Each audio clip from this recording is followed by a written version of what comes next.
Hi my dear students, welcome back to the class. So far we were discussing about trigonometry, isn't it?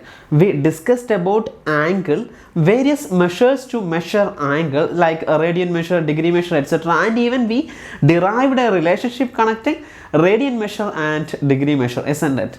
In this class, we are going to define the trigonometric functions and we are going to use all those concepts like relations, functions, angles, relationship between angles, radian measure, degree measure, etc. in this context, and we are deriving the names sine theta, cos theta, tan theta, etc. from a very basic unit circle. We shall see how we can do it. In order to learn about trigonometric functions, we must understand the unit circle and the figure given below.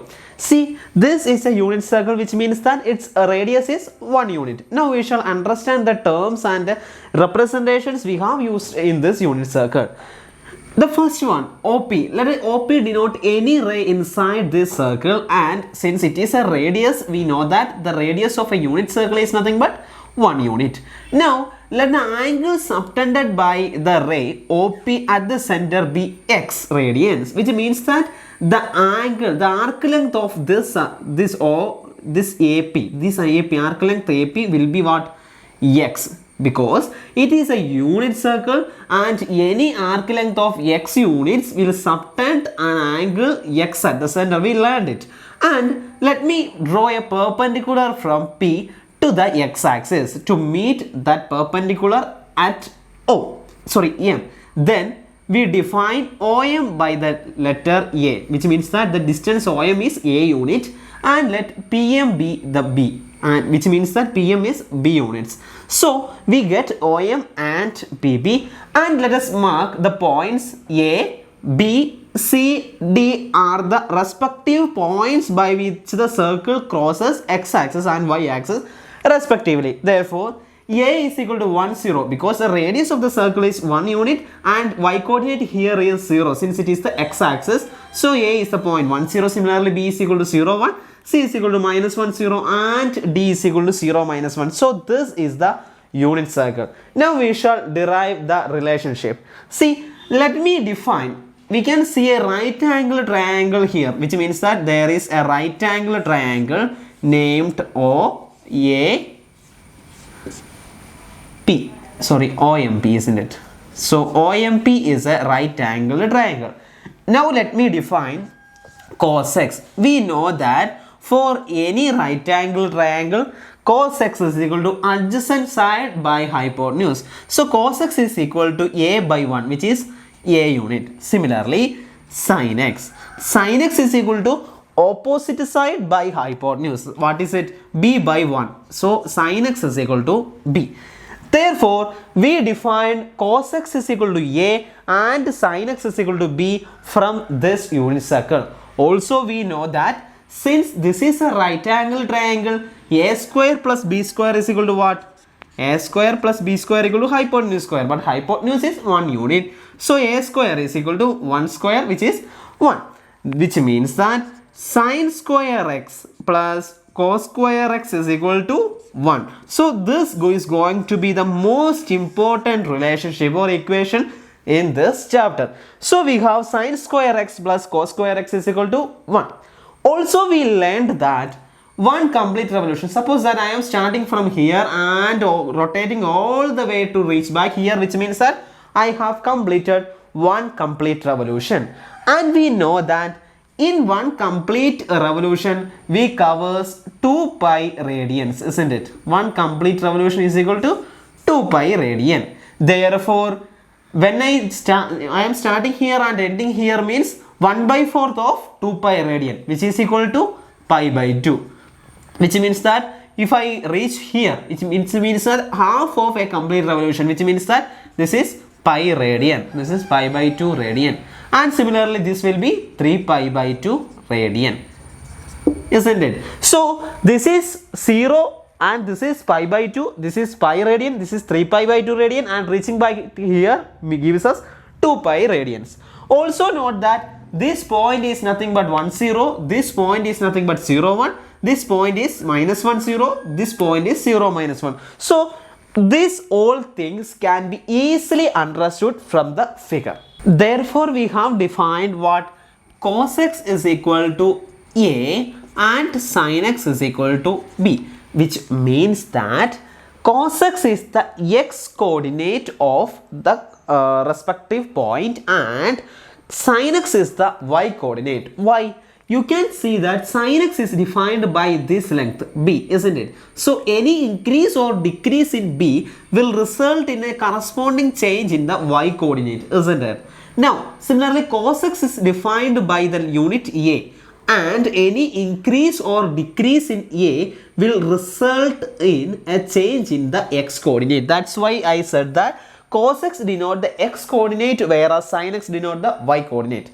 Now let us find certain values. Sin 0 and cos 0. We know that sin x is equal to the b and cos x is equal to a. Let us discuss about sin 0. Sin 0 means that this radius vector must come down and down and down and reach this point, isn't it? When this come down and reach this point, the length b becomes 0. Therefore sin 0 equal to b is equal to 0 here. Sin 0 equal to 0. Similarly, cos 0, when this point reaches here, the length a increase to this point, isn't it? And we know that from origin to this point is nothing but the radius and it is equal to 1. So cos 0 is equal to 1. See, the coordinate of this point was 1, 0 and we got sin 0 equal to the y coordinate and cos 0 is equal to the x coordinate. That's it. So we get sin 0 and cos 0. Now we shall find, see, this is pi by 2 radian, isn't it? So we shall find sin pi by 2 and cos pi by 2. Similarly, we can easily evaluate this as cos pi by 2 is equal to, see, when the radius vector increases and reaches this point, the length b will reach at its maximum. What is the length b then? It will be 1 unit. Whereas the x decreases and decreases. When this goes up, x will be decreases and then reaches 0. So a will be, the length a will be 0 here.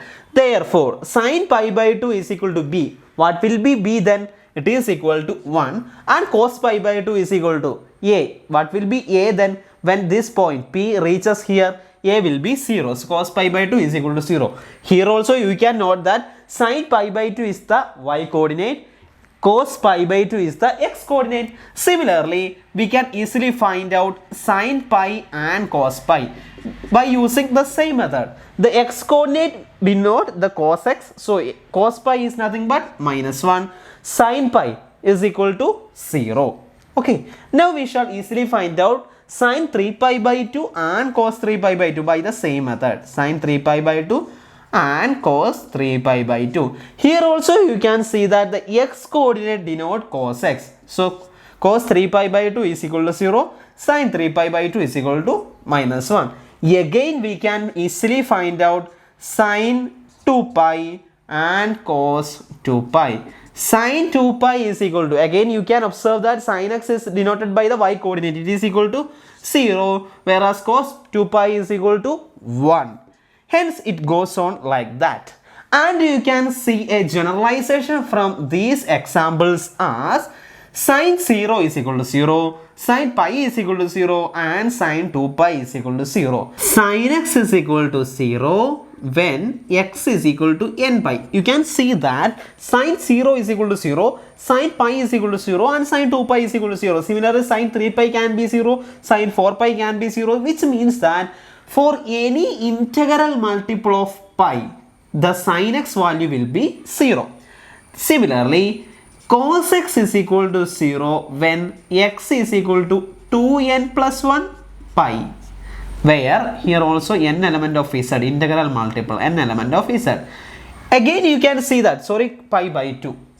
Again you can see that cos pi by 2 is equal to 0, cos 3 pi by 2 is equal to 0, next will be cos 5 pi by 2 will be 0, then next to cos 7 pi by 2 will be 0, which means that For all odd multiples of pi by 2, cosine of that is 0, which means that cos x is equal to 0 when the angle is an odd multiple of pi by 2. That's what we have written here. So these are very two important relationships. Now we can define the rest trigonometric functions. We already defined sin x and cos x. Then we have tan x. Tan x is equal to what? Sin x by cos x. But the denominator cannot be equal to 0. Whenever the denominator equal to 0, when x is a odd multiple of pi by 2. See, cos x is the denominator and cos x is equal to 0 when x is an odd multiple of pi by 2. Therefore, the denominator should not be equal to 0. X naught is equal to 2n plus 1 pi by 2 n element of z. Again, we can define Cortex, isn't it? Cortex is equal to cos x by sin x. Here the denominator is sin x and we know that the denominator sin x is equal to 0 when x is a multiple of integral multiple of pi. Therefore, x must not be equal to what? N pi, where n element of z. Again, we can define cosec x. Cosec x is equal to 1 by sin x. Again, you can see that the denominator is sin x and it is equal to 0 when angle is equal to n pi, and we are taken x not equal to n pi to make the denominator not equal to 0, where an element of z. Again, we have sec x. Sec x is equal to 1 by cos x, where x not equal to 2n plus 1 pi by 2, where n element of z.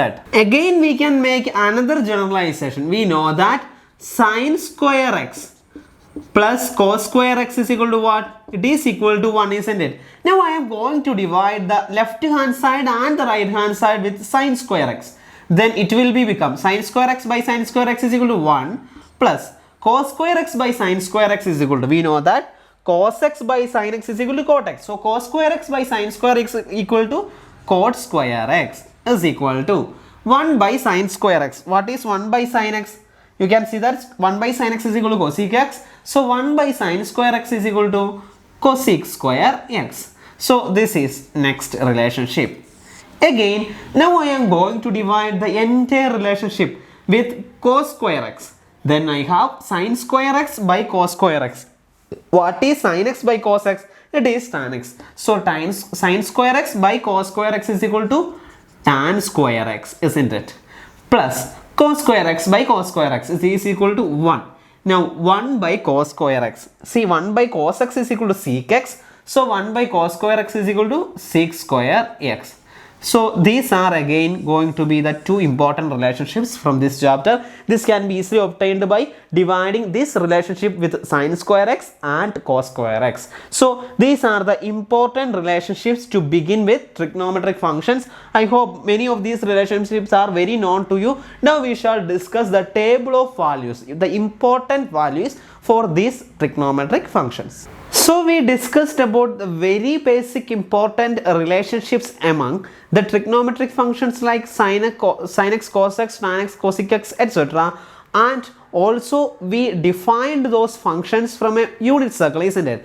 Now the fact is that we can derive every value, the functional value of any and every trigonometric function from that unit circle itself. We already found out certain values like sin 0, cos 0, sin 90, cos 90 means sin pi by 2, 90 degree and pi by 2 radian. So sin pi by 2 radian, cos pi by 2 radian, sin 3 pi by 2 radian, cos 3 pi by 2 radian, etc. And by using that values, we can easily find out cosec x, sec x, tan x, cot x, etc. using the relationship between these trigonometric functions, isn't it? Now on the screen you can see the table of values, the very important values for those trigonometric function, and I hope you can note it down. These functional values are very important in the sense that most of the problems from this chapter are based on or which can be solved by applying these trigonometric values. So these are the very important trigonometric values for each of these 6 functions,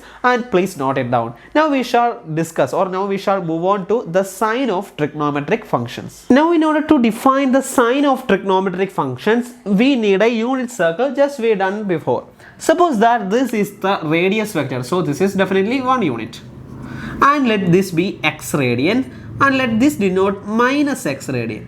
So This angle is measured in counterclockwise direction to give this positive angle, and the angle measured in anti-clockwise direction gives us negative angle. So that's it. So this is x radian and this is minus x radian, and suppose that this is the point AB. Therefore, this length is A and this length is B. Now, we know that if this point is AB, then this point will be definitely A minus B, isn't it? Therefore, cos x is equal to A and sin x is equal to B, whereas cos of minus x is equal to A itself and sin of minus x is equal to minus B, isn't it? So, we have cos of minus x is equal to what? Cos x itself, because A and A are the same, whereas sine of minus x is equal to, it is minus B, that is minus sine of x. Since B is equal to sine x, minus B is equal to minus sine of x. So this is very important in connecting the sign of trigonometric function. This will help us to find the sign, various sign of each and every trigonometric functions. Now we know that this angle, the angle lies, if the radius vector lies in the x-axis itself, then this angle denotes 0 radian, and if the radius vector lies in this y-axis, positive y-axis direction, then this angle is pi by 2 radian. Similarly, this angle is pi radian and this angle is 3 pi by 2 radian, and we call each such 1/4 portion as a quadrant.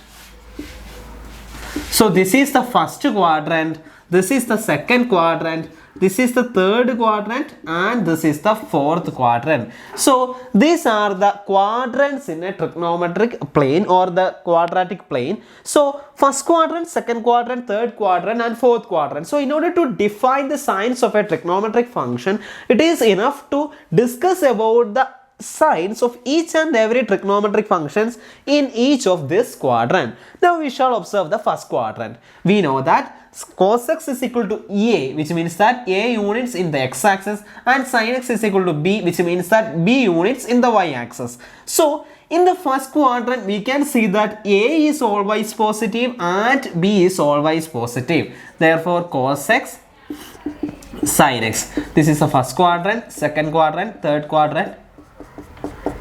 Therefore, cos x, which is A, will be always positive in the first quadrant, and sin x, which is equal to B, is also positive in the first quadrant. So cos x and sin x are positive in the first quadrant.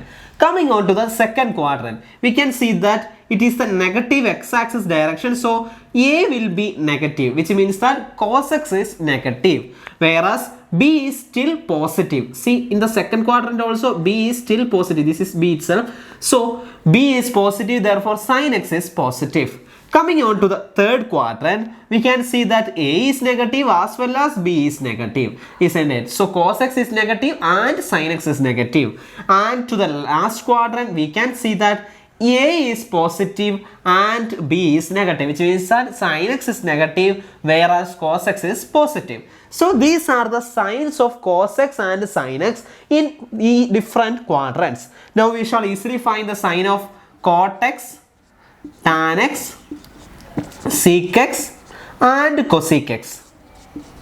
Now coming on to Cortex. Cortex is equal to cos x by sin x. Positive by positive will be positive in the first quadrant. Negative by positive will be negative in the second quadrant. Negative by negative is again positive in the third quadrant. Positive by negative will be negative in the fourth quadrant. Now tan x, it is sin x by cos x. Positive by positive, positive. Positive by negative, negative. Negative by negative, positive. Negative by positive, negative. Now sec x, it is equal to 1 by cos x. 1 by positive, positive. 1 by negative, negative. 1 by negative, negative. And again 1 by positive, positive.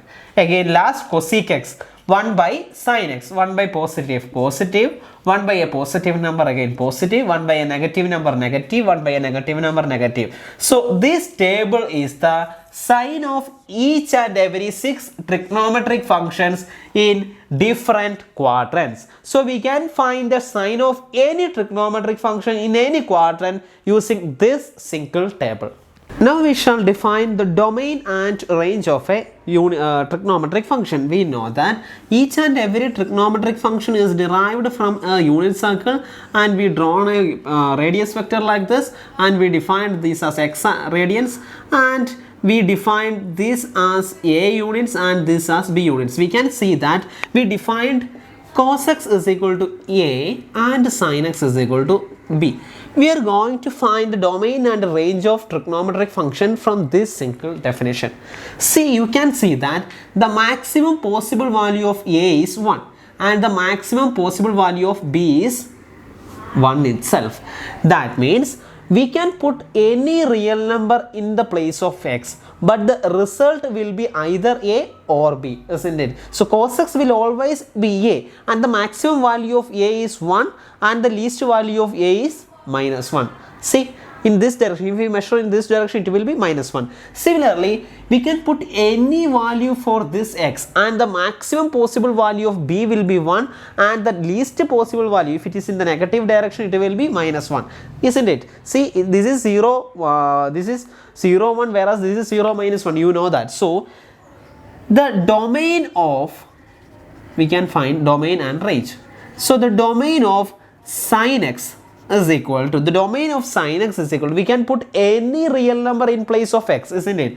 So domain of sin x is the set of all real numbers, because x can have any real number. But the range, it is the output value. We here output value is b, and we know that the maximum possible value is 1 and the least possible value is minus 1. Therefore, all the value in the range lies between closed interval minus 1 and 1, which means that minus 1 and 1 are also included. We know that sin pi by 2 is equal to 1, whereas sin 0 is equal to 0. You can see every value in between minus 1 and 1 is assumed by some real number for sin x is equal to b. Or we can list this as set of all x such that the range is set of all x such that minus 1 less than or equal to x less than or equal to 1, isn't it?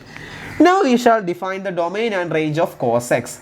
You can see that we can put any value in place of this x, isn't it? So cos x, the domain of cos x is also the same real number, set of real numbers. Also, cos x is equal to a, we know that the maximum possible value of a is 1 and least possible value of a is minus 1. So here also the range is closed interval minus 1 1, or we can define the range as set of all x such that minus 1 less than or equal to x less than or equal to 1. Now we are going to find sec x. Sec x is equal to, we know that sec x is equal to 1 by cos x, isn't it? See, since we can put any value for x to define cos x, 1 by cos x cannot be found out like that, because 1 by 0 is not defined. So we have to eliminate the set of all values from real numbers, the set of all values which gives cos x is equal to 0 from real numbers to get the domain of sec x. Do you understand? Because we know that sec x is equal to 1 by cos x, and sec x is not defined whenever cos x is equal to 0, and it is defined for all other real numbers, isn't it? So domain must be defined in such a way that domain is the set of all real numbers excluding all those real numbers by which cos x is equal to 0. We know that cos x is equal to 0 whenever x is equal to 2n plus 1 pi by 2. We have learned it in the previous session. So it will become, domain will become R minus set of all x such that x is equal to 2n plus 1 pi by 2, which means that we excluded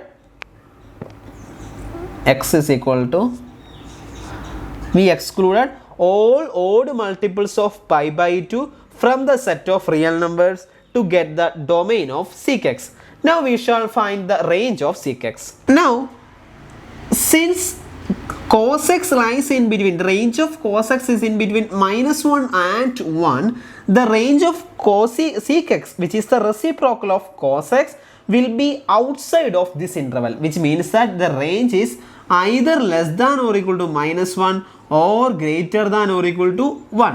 Why this happens? Because the cos x, the range of cos x is in between this interval, so the range of sec x, which is the reciprocal of cos x, must be outside of this interval. Or we can define set of all y such that y less than or equal to minus 1 or y greater than or equal to 1 will be the range of sec x. Now we shall define or we shall find the domain and range of cosec x.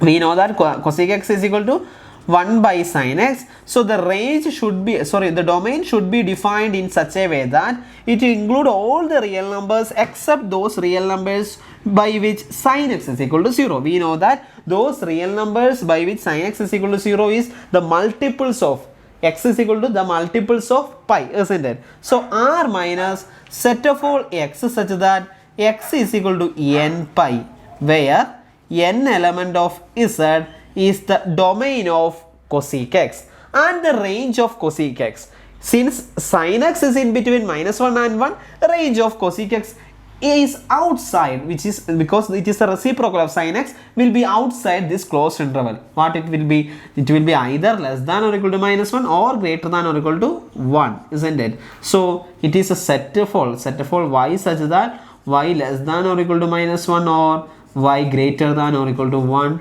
will be the range of cosec x. Now we shall find tan x.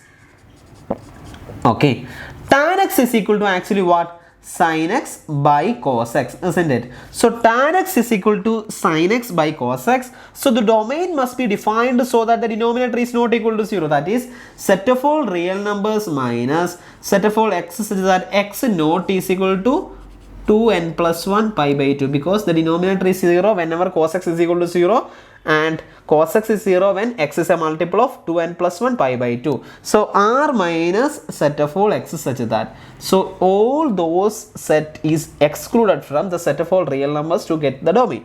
Also the range. See, since sin x lies in between minus 1 and 1, cos x lies in between minus 1 and 1, so the ratio can generate the entire set of real numbers, isn't it? So the range of tan x is nothing but what? The set of all real numbers itself.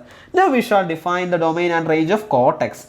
Cortex is actually cos x by sin x. Since the domain include all the real numbers except those by which the denominator is 0, denominator is sin x. Set of all x such that x not is equal to n pi, where n element of z. In all these cases n is an element of z. Okay, so we get n is an element of z here. Okay, so R minus this will be the domain. Again the range, since it is a ratio of cos x and sin x, and range of cos x is minus 1 1 and range of sin x is minus 1 1, the ratio can generate the entire set of real numbers. So this will be the range of tan x and cortex. So this is the domain and range of all the 6 trigonometric functions. Now we shall do the example number 6 of your textbook. The question is that if cos x is equal to minus 3 by 5 and x lies in the third quadrant, find the values of other 5 trigonometric functions. So we have to find or evaluate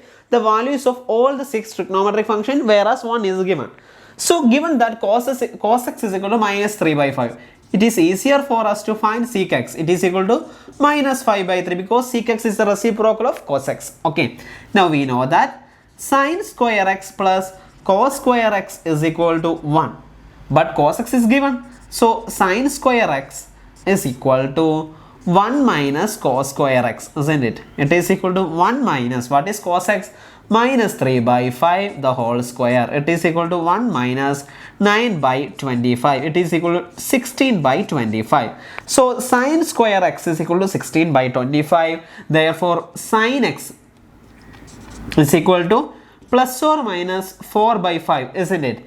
But given that x lies in the third quadrant, we know that you can easily memorize all the signs using this shortcut. In the first quadrant, all are positive because since all the trigonometric function has the same positive value in the first quadrant, since a is positive and b is positive, we learned it before. So all are positive in the first quadrant. Coming on to the second quadrant, sine and its reciprocal, sine and cosec are positive. Coming on to the third quadrant, all sine, and then coming on to the third quadrant, tan and its reciprocal are positive, and coming on to the last quadrant, cos and its reciprocal, which is sec, is positive. So all positive, sine positive, tan positive and cos positive. This is the order. We can remember this by using a simple shortcut: all silver tea cups. See, in the first quadrant all are positive. In the second quadrant, S stands for sine and its reciprocals, silver. And in the third quadrant, T, which stands for tan and cot. And in the fourth quadrant, cups, the C stands for cos and its reciprocal sec. So all silver teacups, you just remember this. It will help you to identify which all things are positive in the respective quadrant. Now sin x is equal to plus or minus 4 by 5, but cos x lies in the third quadrant. In third quadrant only tan x and cortex are positive, therefore sin x must be negative. So the value of sin x will be minus 4 by 5. Again, if we get sin x, then we can find cosec x. It is equal to minus 5 by 4, isn't it? Reciprocal of sin x. Now tan x is equal to sin x by cos x. What is sin x? Minus 4 by 5 divided by, what is cos x? Cos x. Cos x is given as minus 3 by 5, isn't it? Minus 3 by 5. Therefore tan x is equal to minus 4 by 5 into 5 by minus 5 by 3. So it will be what? 4 by 3. Again, cortex. It is a reciprocal of tan x. It is equal to 3 by 4. So these are the values of 5 trigonometric function when cos x is equal to minus 3 by 5 and x lies in the third quadrant. Just don't forget to remember these signs in respective quadrant of all trigonometric functions. Now we shall do example number 7. The question is that if cortex is equal to minus 5 by 12, x lies in the second quadrant, we are asked to find the values of other 5 trigonometric functions. Definitely we know that if cortex is given, then tan x is equal to reciprocal of it, it is equal to minus 12 by 5, isn't it? Now we are given with cortex and tan x, then we can find sec square x. We know that sec square x is equal to 1 plus tan square x. We have the identity, or you can use sin square x plus cos square x is equal to 1 and divide the whole relation with sin square x to get this relationship. So sec square x is equal to 1 plus tan square x. Then we can substitute these things: 1 plus minus 12 by 5 the whole square. It is equal to 1 plus 144 by 25. It is equal to 169 by 25. Therefore sec x is equal to plus or minus 13 by 5, isn't it? So this is the value of sec x. Now since cortex lies, x lies in the second quadrant, we know that in the first quadrant all positive, in the second quadrant sine and tan positive, in the third quadrant sine and sec positive, in the third quadrant tan and cot positive, and in the last quadrant cos and sec positive. Now x lies in the second quadrant, therefore sec, it is the reciprocal of cos, so it must be negative, since in the second quadrant only sine and cosec is positive. Therefore sec x is equal to minus 13 by 5. Now we get sec x, therefore cos x is equal to reciprocal of it, it is equal to minus 5 by 13. Now sin x is equal to tan x into cos x, isn't it? Tan x is equal to sin x by cos x into cos x. The denominators will cancel and we get sin x. We have tan x is equal to minus 12 by 5 into cos x is equal to minus 5 by 13, isn't it? So we have minus 5 and minus 5 cancel, so it will be 12 by 13. So this is sin x. Therefore cosec x is equal to reciprocal of it, it will give us 13 by 12. So this is the 5 trigonometric functions which can be derived from this one. Coming on to example number 8, the question is that find the value of sine 31 pi by 3.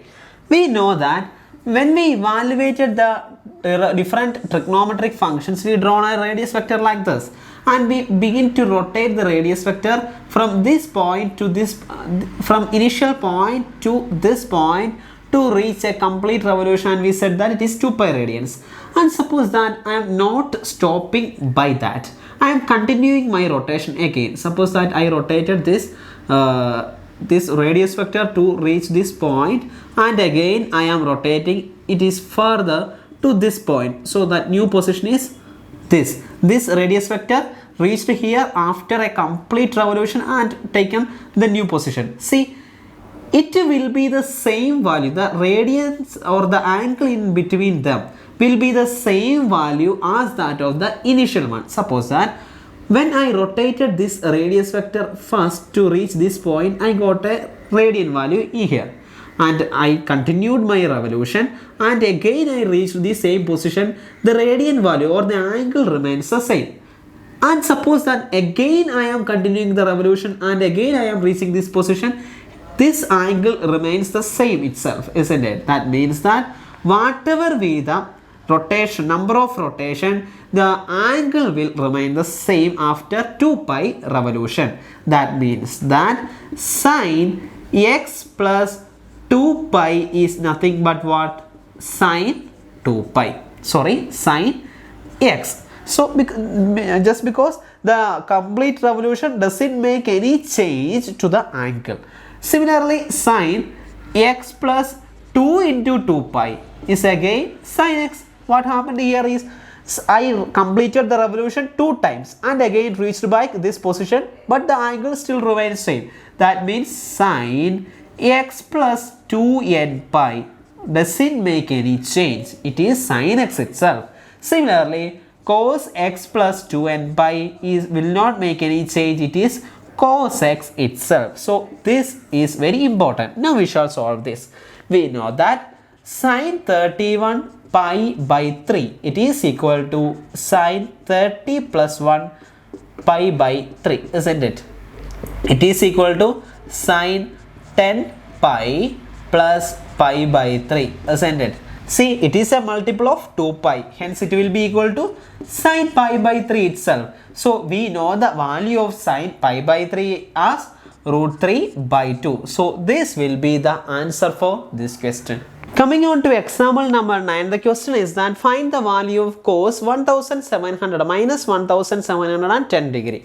See, it is in degree, let it be there. And here also we are using the same result. We know that cos x plus 2n pi is equal to cos x. So we are going to find this number to sum of an angle at a multiple of 2 pi. Just like this.